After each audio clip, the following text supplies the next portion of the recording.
¿Cómo están ustedes? Esta es una nueva edición de El Campo, la Industria Verde. Arrancaremos con el tema maíz. Se está celebrando en Córdoba el Congreso Internacional de Maíz, en su tercera edición. Este tema lo vamos a tratar a fondo con quien ha integrado lo que es la bioeconomía del maíz en un circuito cerrado que es fabuloso. Mario Aguilar con su modelo de las chilcas.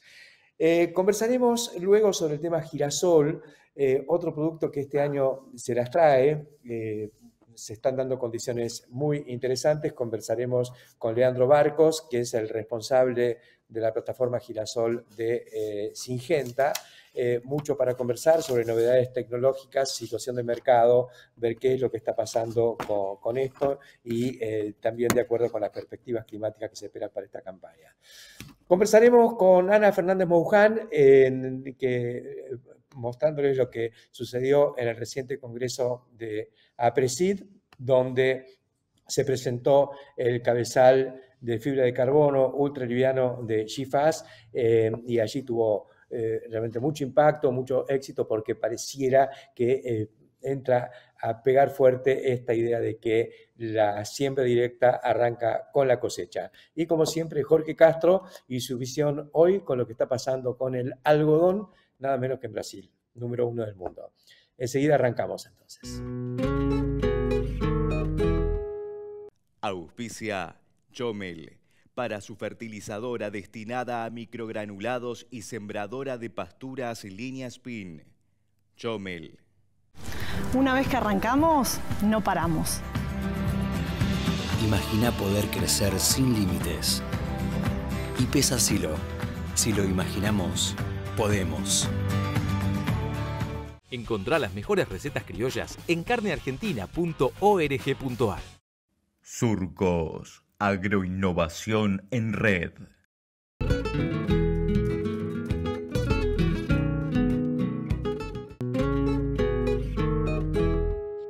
Vamos a iniciar esta edición de El Campo, la Industria Verde, tomando como leitmotiv el tema del maíz, en virtud de que se está celebrando el Congreso Internacional de Maíz en su tercera edición en Córdoba. Y en Córdoba está, al norte de Córdoba, Mario Aguilar con su proyecto integrado, donde hace un montón de cosas que él nos va a contar, pero todo base maíz. ¿Qué tal, Mario? ¿Cómo estás? Un gusto tenerte aquí con nosotros. ¿Qué tal, Héctor? ¿Cómo estás? Un gusto, el gusto es mío. La verdad es siempre un placer poder conversar con vos y verte, aunque sea virtualmente. Así que feliz de estar acá, feliz de compartir y charlar un poco. Bueno, las chilcas, yo dije, arranca con el maíz, pero en realidad hace un montón de cosas, porque también es un modelo que integra la producción de carne, la cría y demás. Describinos un poco el esqueleto de lo que es las chilcas. Te cuento, nosotros, como bien vos lo decís, nuestro protagonista lo principal es el maíz. Nosotros estamos en una zona productiva donde el maíz es, digamos, el principal cultivo, maíz y soja. Es una zona que la gruesa es mucho más importante, porque difícil. Este año ha sido un buen año para producir la fina, para hacer trigo, garbanzo o algún cultivo invernal, pero los cultivos de verano son los que importan y los que realmente se puede sacar buen partido. Entonces es una zona que producimos maíz y soja básicamente, y nosotros rotamos como corresponde porque hace falta y necesitamos rotar maíz con soja, pero el maíz es el que logramos convertir 100% del maíz que producimos en distintos productos, con lo cual nosotros hacemos una rotación pasadita de la recomendada, que podía ser 50 maíz, 50 soja. Nosotros hacemos El año pasado metimos 66% de superficie maíz y el resto soja en el verano. Justo veníamos de un año seco y vino la chicharrita, estuvo difícil, o sea, nos complicó un poco el hecho de hacer más maíz y además el maíz acá se hace todo tardío, con lo cual fue complicado. Pero bueno, fue un año difícil. El maíz, como decíamos, es el protagonista. El maíz lo convertimos primeramente en alcohol como producto principal. Tenemos una destilería, en esa destilería, una mini destilería que le dicen, de etanol en base a maíz. Entonces ingresa a la planta de etanol para primero molemos el maíz para dejar el almidón disponible y ahí le agregamos agua y empezamos el proceso de cocción donde se produce, después de una fermentación y destilación, se produce alcohol. El alcohol lo destilamos, o sea, alcohol podría usarse para fines sanitarios o alcohol para corte de combustible. Nosotros tenemos un proceso adicional que le hacemos al alcohol sanitario, al alcohol hidratado, al 96%, que llegamos con un proceso de anidración, llegamos a un alcohol puro, 99%. Ese es el alcohol que se usa para corte de combustible. El 12% de los combustibles se corta con alcohol, la nafta.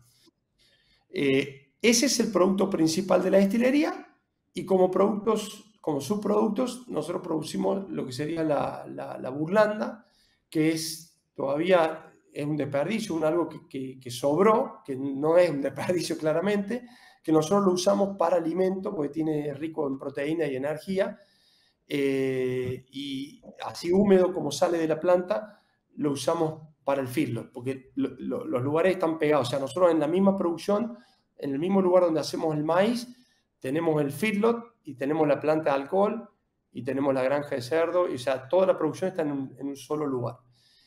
Entonces ese maíz lo convertimos primero en alcohol, se produce como subproducto, además del alcohol para corte de combustible, se produce burlanda, y como otro subproducto es vinaza. La vinaza lo usamos en un proceso que ya vamos a explicar, que es uno de los sustratos que usamos en un biodigestor, que ya vamos a conversar que tiene. Pero básicamente, siguiendo con la línea circular del maíz, el maíz, decíamos que después de convertirse en alcohol quedó la burlanda, que es alimento. Ese alimento se convierte en carne de vaca, carne de cerdo, ese maíz en las dietas. Lo que no se pudo convertir en carne de cerdo y carne de vaca pasa a ser un desperdicio que lo usamos en el próximo eslabón, ese purín o estiércol, que es la energía que no se transformó en carne. Todavía tiene energía. Algunos critican estos procesos de producción de proteína animal porque hay pérdidas de energía.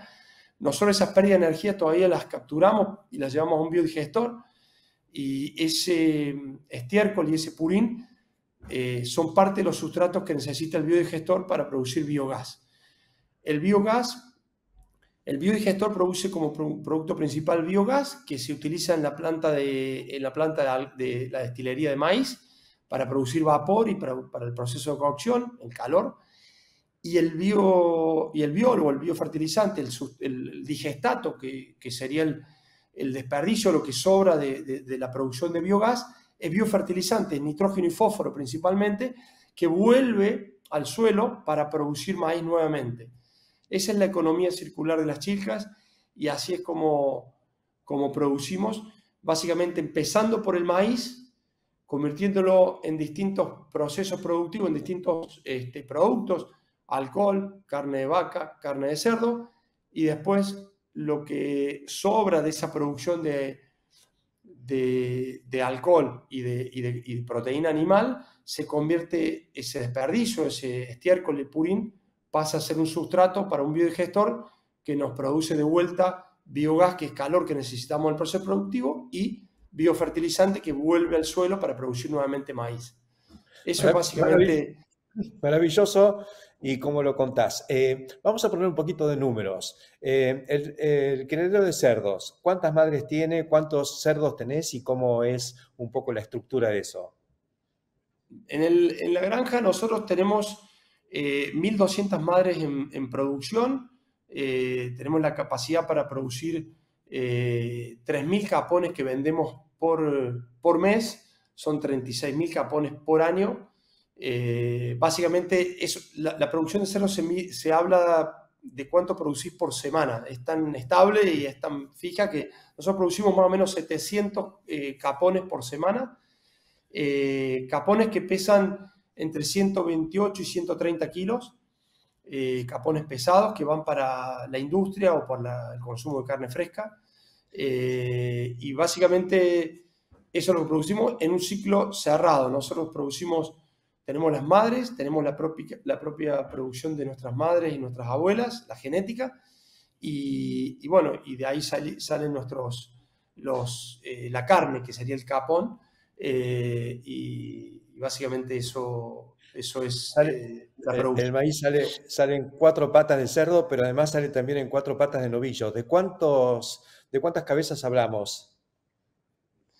Mira, en el feedlot nosotros movemos más o menos 40 y algo mil cabezas por año. Nosotros tenemos una capacidad instalada de 21.500 cabezas.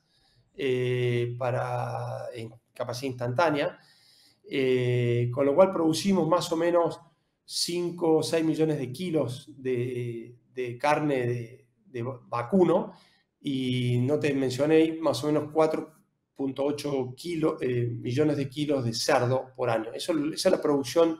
Cuando lo miramos por producción de carne, esos son los números. En el feedlot nosotros hacemos parte de la producción es para exportación y parte es para consumo, más o menos un 70%, 65-70% es para exportación. Los novillos que van para exportación ingresan con unos 300 kilos y salen con 500, 550 kilos para exportación. Y lo que es consumo liviano para consumo interno, normalmente entran con 180, 200 kilos y se van con 350 kilos al mercado interno. Que el mercado interno, como vos sabés, necesita o busca un novillo más liviano y no el novillo pesado que hacemos para exportación, incluso con menos grasa. Por eso son distintos productos, distintos mercados, y hacemos las dos cosas. La verdad que tenemos parte del negocio nuestro es hacer hotelería y parte es con animales propios. En lo que es hotelería, clientes exportadores, con algo de abastecedores que hacen carne consumo, y nuestros animales son todos para exportación, porque nosotros tenemos una recría pastoril en un campo que está en la zona de balnearia, y nos abastecemos de todos nuestros animales, donde hacemos una etapa pastoril para recriar a pasto y bajar los costos de producción, meterle esos kilos baratos a pasto para después terminarlos en los últimos 100, 120 días y después se van para exportación. Mario, ¿qué porcentaje de la dieta es la burlanda? Y depende de la dieta, pero estamos hablando, y del momento, pero estamos hablando más o menos un 30% de la participación de la burlanda en la dieta. Normalmente es depende de cada dieta, entre el 20 y el 35% puede ser la burlanda. Es importante, incluso cuando es el 20 o el 15 o el 18, la burlanda nos ayuda muchísimo a tener una dieta. Ten en cuenta primero que la burlanda es húmeda, tiene olor, ayuda a mezclado, ayuda a homogeneizar, y en la etapa cuando apenas llegan en la etapa de iniciación, en las dietas de iniciadores, la burlanda es clave. O sea, nos da una estabilidad y nos ayuda rápidamente a recuperar esos animales. Al final uno está midiendo esas eficiencias día por día y realmente no nos podemos dar el lujo de perder eficiencias o consumos, y gracias a la burlanda logramos mucho, pero mejores indicadores, mejores números, más estabilidad también. Yo siempre digo, lo hablamos con mis hermanos y decimos en las chicas que la burlanda, cuando ingresa al feedlot, la burlanda húmeda, y la burlanda seca también, pero la burlanda húmeda sobre todo, si pudieras comprar burlanda húmeda porque tenés una destilería cerca, siempre es mejor. Y esa burlanda viene a cambiar drásticamente las dietas y el manejo en un feedlot. O sea, una vez que ingresa la burlanda al feedlot, creemos que no sale, digamos. O sea, es clave producir con burlanda y es un cambio tecnológico importantísimo, ¿no? Nosotros lo vimos primeramente cuando fuimos a Estados Unidos a los primeros viajes, hace 10 años atrás, un poco más, y nos parecía algo muy difícil que no iba a llegar nunca, y bueno, cuando pudimos empezar a verlo y a tener la burlanda para producir acá en Argentina, y cuando lo introducimos al feedlot fue algo que no quisimos sacarlo nunca, y poder producir la burlanda en el campo fue algo espectacular. Algunas veces, Héctor, vos lo sabés, el negocio de bioetanol quizás no fue, los precios congelaron los precios, son precios regulados, donde por problemas macro o por problemas, digamos, de control de precios, los gobiernos de turno fueron congelando los precios de los combustibles y eso hizo congelar los precios del biocombustible también, y por ahí, por el negocio de la destilería de maíz, era negativo o los márgenes eran muy, muy malos, pero nosotros al tener la burlanda hacemos que todo el proceso sea muy eficiente y muy... Nosotros no queríamos apagar la destilería porque necesitábamos de esa burlanda, necesitábamos producir. Y para nosotros el margen, el negocio lo hace la burlanda. La burlanda es clave en el feedlot y para nosotros fue muy importante. Fantástico todo esto que nos contás.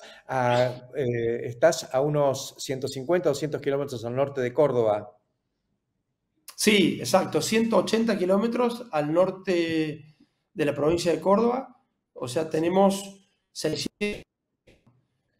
Con lo cual, una de las cosas que nos pasaba era, no tenía sentido fletar grano de maíz a puerto, el costo es muy alto y siempre teníamos la vocación de darle un valor agregado a ese maíz, con lo cual, como decís vos, siempre lo mirábamos con el maíz de este campo tiene que salir en 4 patas, hasta que después nos dimos cuenta que también podía salir en tanques de alcohol, base maíz, que básicamente es combustible para los autos, y bueno, la verdad fue un sueño que se hizo realidad y que hoy no lo podemos creer. Cuando vemos un tanque, un camión de Shell o YPF o de alguna de las refinerías de las petroleras que está cargando combustible, y es combustible que se produce con un maíz que se plantó ahí en el lote de al lado, es tremendo, es una satisfacción muy, muy linda. Felicitaciones por este fabuloso desarrollo que marca lo que puede ser el paradigma y lo que es en concreto del maíz en el interior. En la provincia de Córdoba es su principal producto y me parece que es fantástico cuando se integra de esta manera circular como lo estás haciendo vos. Será hasta muy prontito. Saludos, felicitaciones a toda la familia Aguilar por lo que están haciendo, produciendo todo esto en la vanguardia. Hasta prontito, Mario. Muchísimas gracias, Héctor, y encantadísimo estar siempre contigo hablando de estos temas. Sos un referente y sos alguien que todas estas cosas las empuja también, y bueno, la verdad que es un placer poder estar acá con vos y con la audiencia hablando de este tema. Así que encantado y cuando quieras. Un abrazo. Hasta luego. Nos vemos. Adiós. Continuamos. Acron. Nacimos con los pies en la tierra. Hoy despegamos para ir más allá. Acron, Master Dealer oficial de drones agrícolas de DJI. Dale vuelo a tu campo con Acron. Tecnología, productos y servicios para ir más allá. Pensás distinto, lo haces distinto.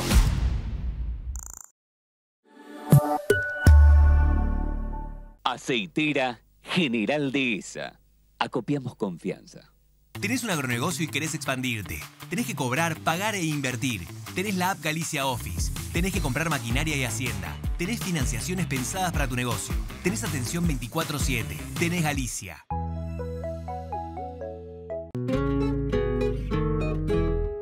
Continuamos en el campo, la industria verde, saltamos del maíz al girasol, otro producto muy importante, interesante este año en particular. Vamos a conversar con el gerente de portfolio de girasol de Syngenta, Leandro Barcos, para ver dónde estamos parados con este cultivo. Venía todo medio atrasado por la sequía, ¿cómo estamos hoy? ¿Qué tal? ¿Cómo estás? Mira, sí, es real. La verdad es que tenemos un año en el cual las lluvias llegaron un poquito más tarde de lo esperado.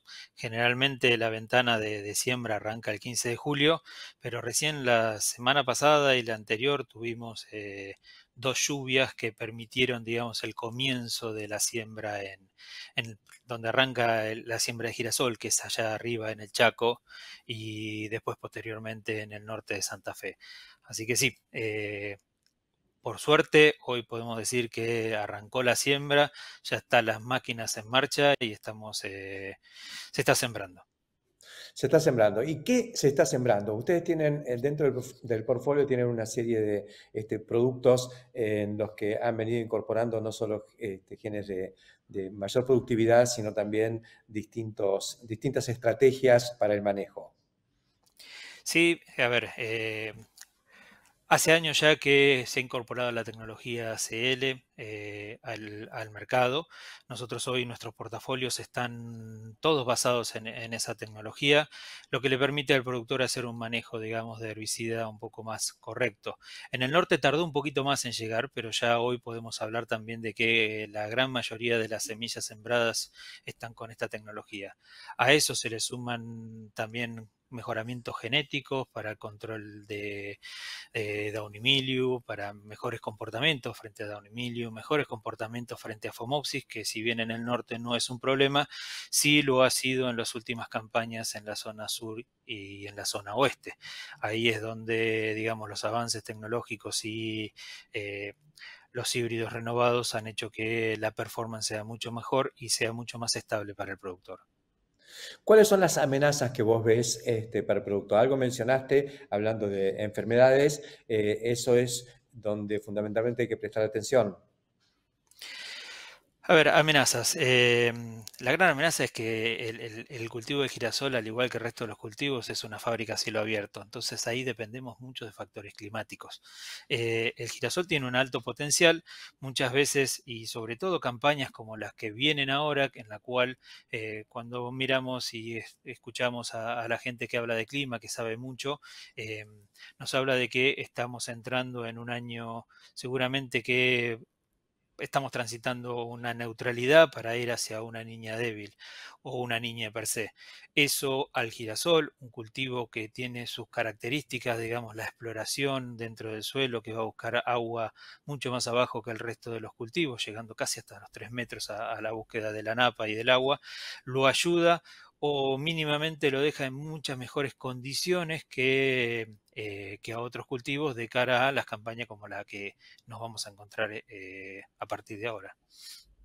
Me acuerdo siempre de una publicidad, o no era una publicidad, era un artículo en Estados Unidos, en el norte, cerca de Dakota del Norte, que es una zona girasolera, creo que es la zona de origen del girasol, que decía, muy seco o muy tarde para soja, pruebe girasol. Tal cual, tal cual. Nada, nosotros estamos viendo que, a ver, venimos de una campaña en la cual sabemos que fue una campaña con agua abundante, en donde hubo buenos rindes de maíz y de soja, en zonas que normalmente son girasoleras. Eso a la memoria corta del productor a veces lo invita o lo tienta a volver a repetir, pero una vez más, o sea, mirando no solamente la parte climática, sino también la parte de mercados, es que los invitamos a que vuelvan a repensar su estrategia porque el girasol tiene mucho para aportar la campaña que viene. Y hay grandes expectativas con respecto a eso. O sea, como te decía, llegaron las lluvias en el norte. Por suerte, en algunas zonas suficientes, en otras todavía necesitamos algunos milímetros más, sobre todo en la parte más este perdón, oeste del Chaco, ahí nos está faltando un poquitito, y este de Santa Fe nos están faltando algunos milímetros, pero ya comenzó. Y también las ventanas de siembra, por suerte, con los avances tecnológicos, la información, la disponibilidad, los ensayos y todo lo que le ofrecemos a nuestros productores, la ventana de siembra ya no está tan acotada en tiempo, y podemos pensar que con los materiales y la genética que hoy tenemos oportunidad de tener muy buenos rindes, por más que tengamos que esperar unos 15, 20 días más aún para poder hacer la siembra. Hay productos en los que la Argentina toma necesariamente tecnología de los países desarrollados, fundamentalmente de Estados Unidos, en el caso de híbridos de maíz y de soja. Pero tengo entendido que en el girasol la Argentina está haciendo punta a nivel mundial. Tuvimos los primeros híbridos prácticamente y muchos desarrollos que han salido de Argentina y que se empezaron a usar después en el resto del mundo. Sí, es así. A ver, de alguna manera, los programas de breeding, tal cual lo comentaste, algunos programas de breeding logran, digamos, que maíces sean adaptables en el hemisferio norte, en el hemisferio sur, cosa que no acontece con el girasol. Realmente son escasos los híbridos, los ciclos que se usan en otros países son ciclos mucho más cortos, en el hemisferio norte, fundamentalmente en Rusia, en Ucrania, con lo cual hay un desarrollo muy fuerte y una inversión muy fuerte de parte de la compañía como para lograr tener los híbridos adaptados a las zonas girasoleras de Argentina. Y es ahí donde, tal cual lo estás comentando, hemos hecho, digamos, grandes avances y grandes descubrimientos.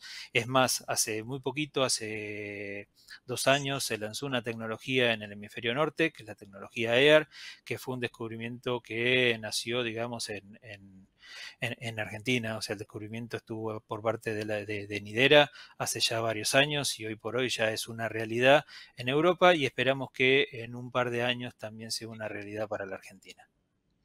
Fantástico lo que nos contás. Me tocó moderar el lanzamiento del girasol CL por parte de Nidera hace ya como 20 años, con Francisco Firpo y todo el equipo, ya Babi Romano. Fantástico lo que hicieron ellos, los primeros híbridos de girasol también en la Argentina, y todo eso ha tenido continuidad y la tiene hoy. Tiene que volver. Yo me acuerdo que había pools de siembra muy especializados en girasol en el oeste de la provincia de Buenos Aires. Después eso aflojó un poquito, se transitó más hacia otros cultivos, maíz, soja. Y ahora me parece que se están dando las condiciones para que esto vuelva a tomar la fuerza que corresponde. La industria lo está esperando también. Sí, es cierto. O sea, bueno, yo participo representando a Syngenta en Asagir, justamente con Babi y un montón de personas más. Y cuando hablamos con la industria aceitera está lista y preparada como para poder asumir los compromisos que estamos hablando. O sea, hoy tenemos capacidad como para que Argentina, no nos olvidemos que Argentina está en el hemisferio sur, estamos a contrastación de del 80 o el 70 y pico % del volumen de producción que se encuentra entre Europa, Rusia, Ucrania, y eso, digamos, nos pone en un lugar de privilegio, porque, por ejemplo, este año, ahora llegó la semana pasada, no sé si tuviste oportunidad de leer los informes de USDA, donde hay una baja importante de casi 2.3 millones de toneladas de aceite de girasol, proveniente de las producciones de Rusia y Ucrania, que tuvieron, así como nosotros tuvimos un año en el cual nos favoreció el clima, realmente tuvo un impacto fuerte, altísimas temperaturas, bajas precipitaciones, y eso hizo que los rindes se vean afectados. Ellos están entrando, en este momento está comenzando las primeras cosechas y se están ya viendo esas disminuciones de los rindes, y esto es una excelente oportunidad para nosotros desde 2 puntos, creo.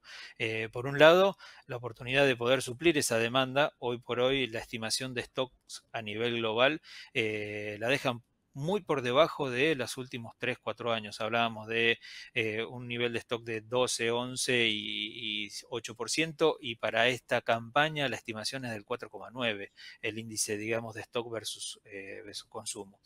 Entonces, partiendo de eso, ¿Por qué lo digo? Porque hay una excelente oportunidad para suplir esa demanda. Y por otro lado, eso son todos indicadores que nos tendrían que llevar a que la posición del girasol, del aceite de girasol, debería ser o flat o alcista. O sea, no vemos un riesgo fuerte en cuanto a precio para el productor.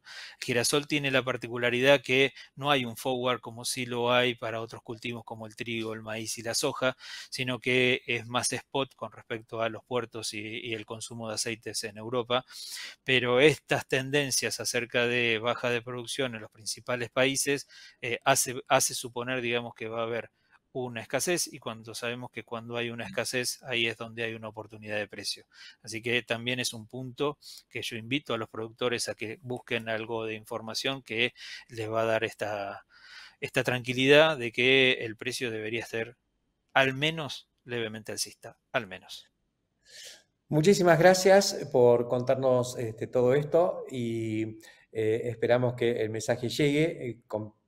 Comparto totalmente lo que estás planteando. Este año hay que prestarle mucha atención a la oportunidad del girasol. Será hasta muy prontito. Muchísimas gracias y bueno, estamos en contacto. Enseguida continuamos. Genética sustentable para el cultivo de algodón. En Profértil, amamos ser de la tierra del alimento. Este compromiso brota desde nuestra esencia. Producimos urea granulada, que es el nutriente que más necesitan el trigo y el maíz de nuestros campos.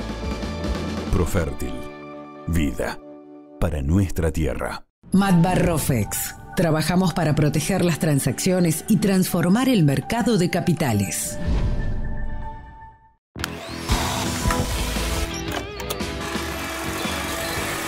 En STIHL innovamos con calidad, tecnología y servicio para inspirar tus momentos e historias. STIHL, la fuerza para crecer. Mi consejo contra las malezas de hoja ancha: anticipa la jugada con un herbicida que ataque todo el partido. El herbicida presiembra de mayor persistencia comprobada se llama Boraxor. La mejor defensa es el ataque. Nuevo Boraxor de Bass. We create chemistry.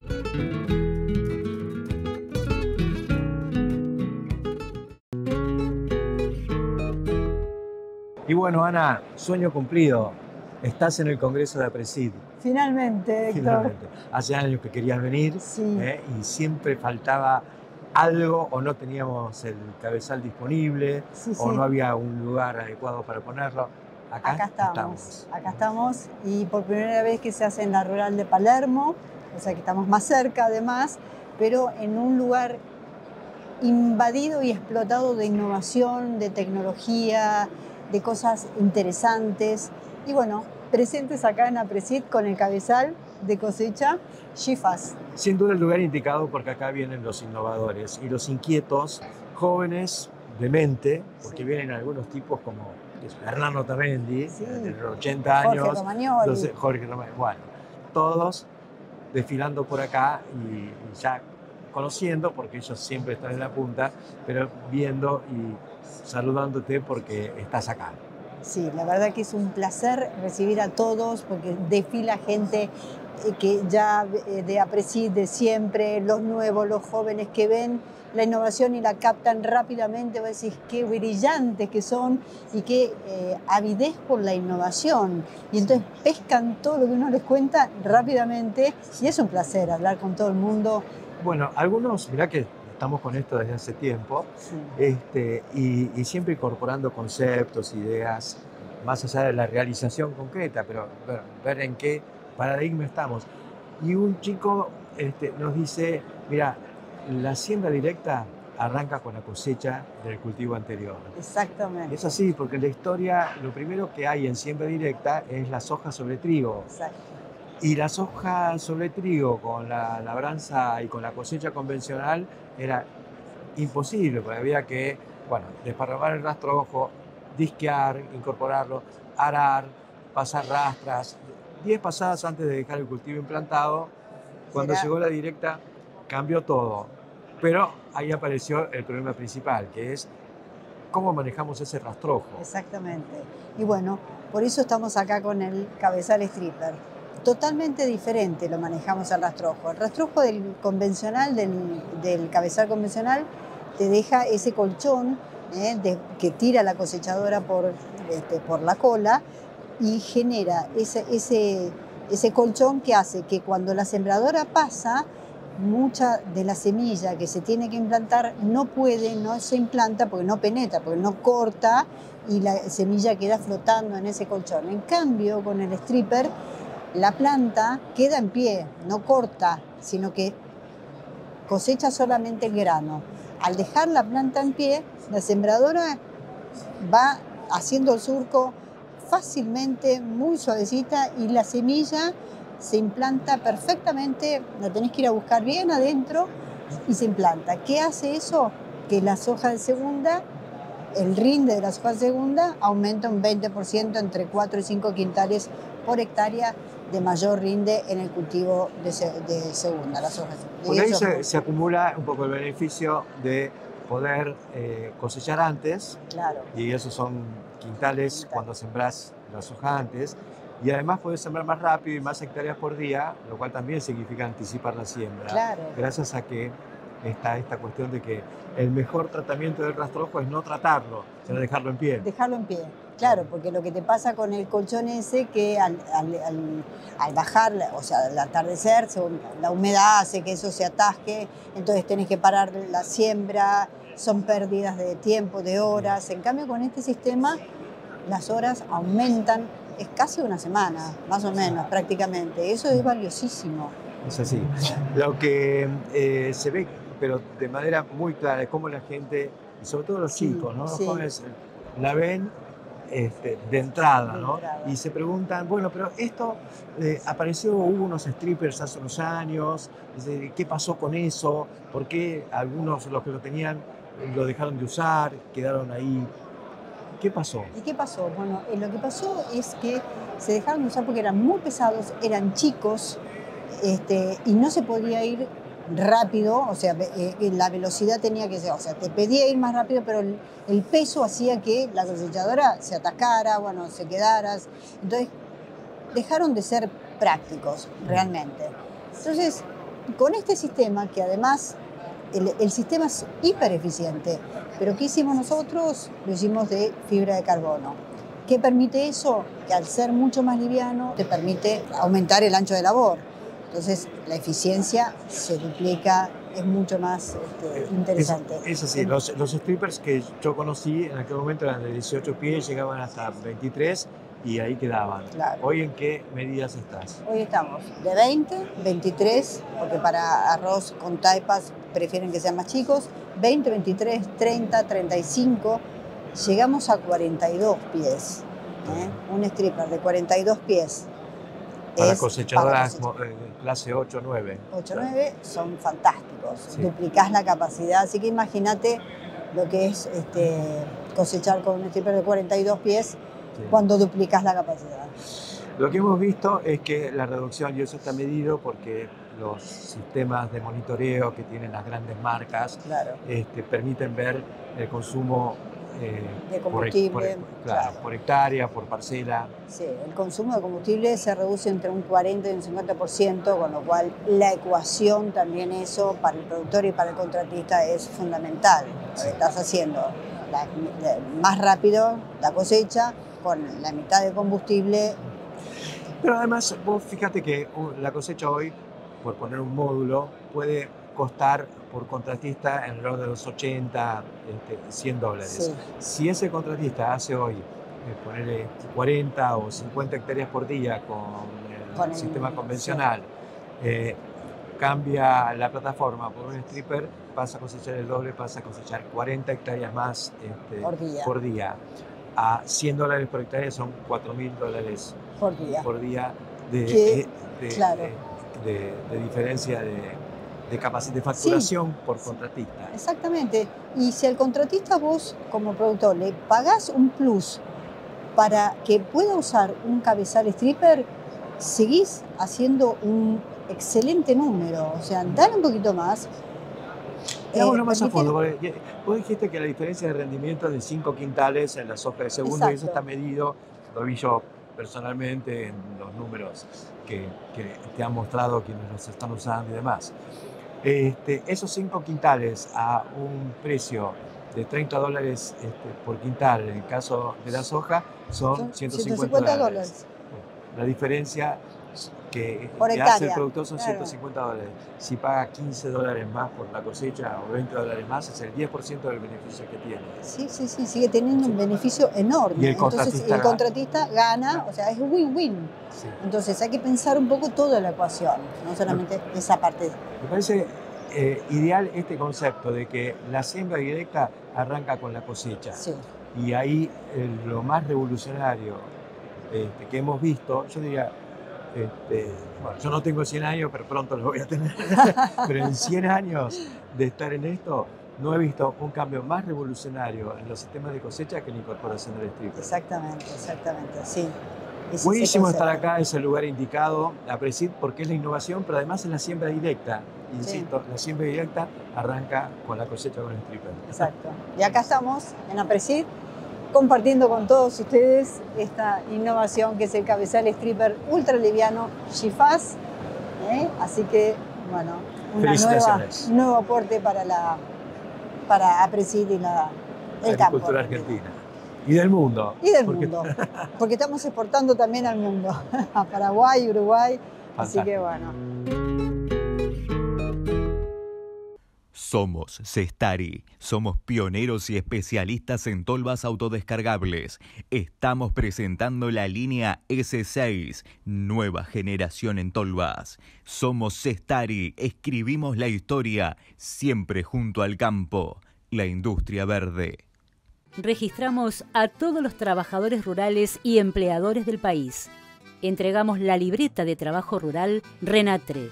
Somos el campo. Todos, absolutamente todos, tenemos algo en común.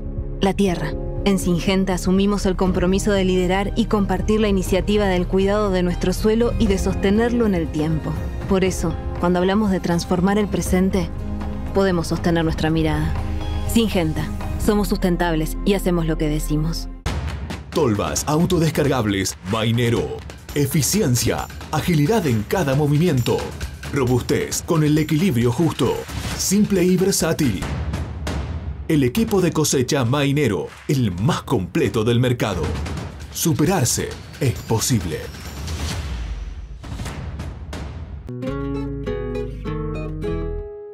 Nuevo encuentro con Jorge Castro. Y Jorge, estamos viendo este fenomenal desarrollo de Brasil. Contanos tu visión y los últimos, yo diría, puntos fuertes. Mira, este año Brasil va a crecer más de 3 puntos del producto. Brasil es la 9ª economía del mundo. Tiene un producto bruto de 1.6 billones de dólares.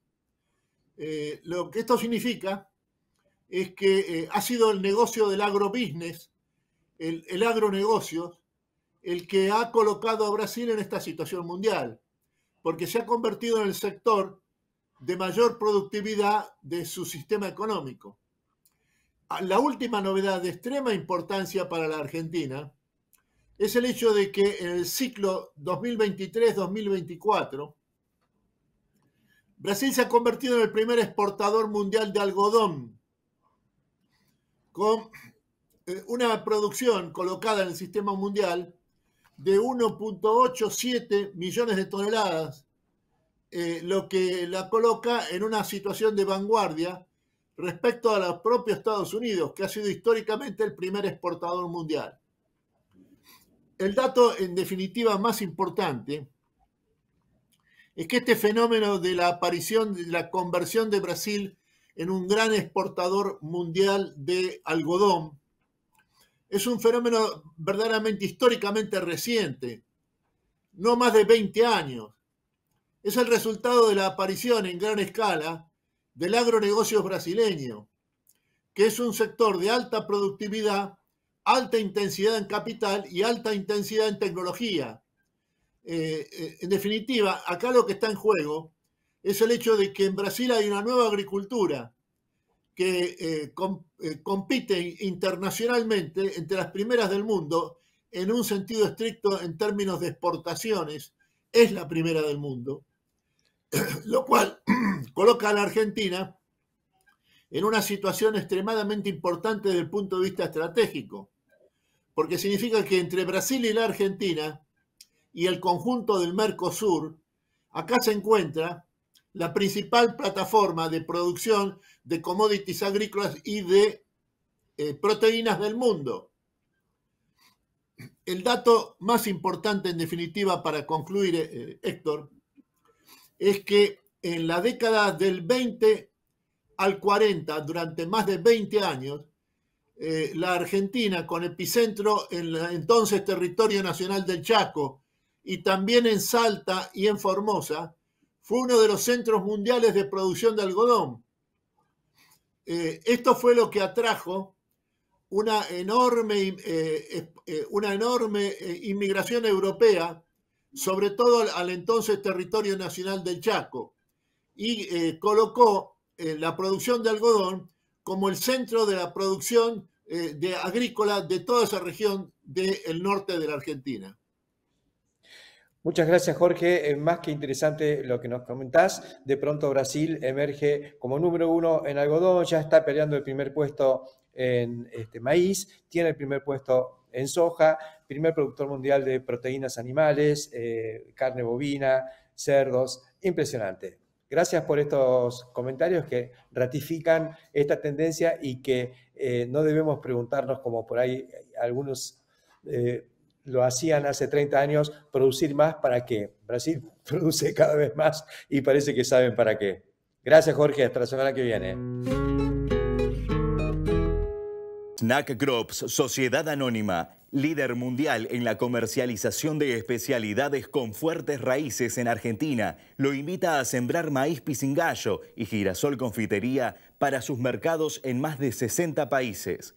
Contáctenos al 011 5246 1901, vía mail a sergio.casas@snackcrops.com o bien visítenos en nuestra planta industrial ubicada en Pehuajó, provincia de Buenos Aires. El desafío está siempre en volver a intentar. Por eso en La Segunda aseguramos que todos los días puedas seguir. Tenemos la mejor cobertura para tu campo, para darte la tranquilidad que necesitas en todo momento. Asegura tus cultivos con la empresa líder en seguros agropecuarios. Ingresá a lasegunda.com.ar o consulta con tu productor asesor de confianza. Tu campo en buenas manos. La Segunda Seguros. Lo primero sos vos. Tan esencial como el agua. Nutrientes para crecer con la potencia de la tecnología. Todo el nitrógeno y el azufre necesario para un trigo sano, fuerte y parejo. Azufre residual en el suelo para asegurar la mayor rentabilidad en la soja siguiente sin necesidad de una nueva aplicación. Esta es la esencia de Solmix, la solución fértil de Bunge.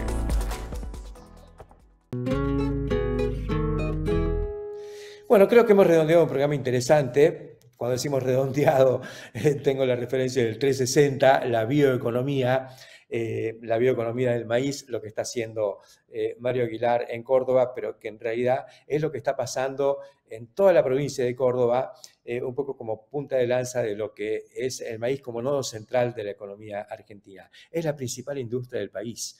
Es una industria que globalmente, considerando todos los eslabones, todo lo que sucede antes de la semilla y de la siembra hasta lo que sucede después con el procesamiento y la logística, el maíz es el cultivo que más valor agrega en el Producto Bruto argentino. Consideremos que toda la carne está hoy terminada por maíz o con maíz, el cerdo es maíz, el pollo es maíz y esas son industrias que aportan muchísimo al Producto Bruto, a la nutrición de los argentinos y a la generación de divisas. Pero si todo eso se mete dentro del esquema de la economía circular, todo va mejor.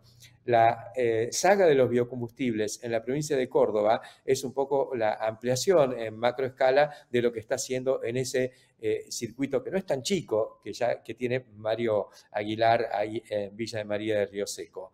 Creo que esto es para contemplar y para ver que estas actividades se integran, y yo menciono también que las principales industrias alimenticias argentinas arrancaron con el maíz, concretamente Arcor, que empezó haciendo caramelos con glucosa de maíz. La primera integración vertical fue hacer la planta de glucosa a través de la molienda húmeda de este grano. Y una mención para el tema del girasol, que lo tenemos por ahí un poquito relegado en nuestro programa, pero me parece que es el momento porque se están dando condiciones internacionales más que interesantes para este cultivo, por eso lo convocamos a Leandro Barcos de Syngenta para que nos cuente cómo lo están viendo ellos, y la realidad es que falta girasol en el mundo y por otro lado, como contrapartida, sobra soja en el mundo. Y como son dos cultivos que de alguna manera tienen digamos, se enfrentan, para no decir que compiten, pero sí generan alternativas distintas, en este momento la balanza parece bastante favorable para meter girasol si uno tiene alguna duda sobre lo que está pasando con estos precios de la soja. Por otro lado, todos estamos esperando que se eliminen las retenciones de una vez por todas, pero en ese sentido el girasol está bastante mejor posicionado en materia de derechos de exportación. Creemos entonces que con esto podemos redondear un programa muy rico en contenidos, en matices, lo que vimos con Mario Aguilar y lo que conversábamos con Jorge Castro de este fenomenal desarrollo de Brasil con todos los productos agrícolas y ahora también haciendo punta con el algodón. Será hasta la semana que viene.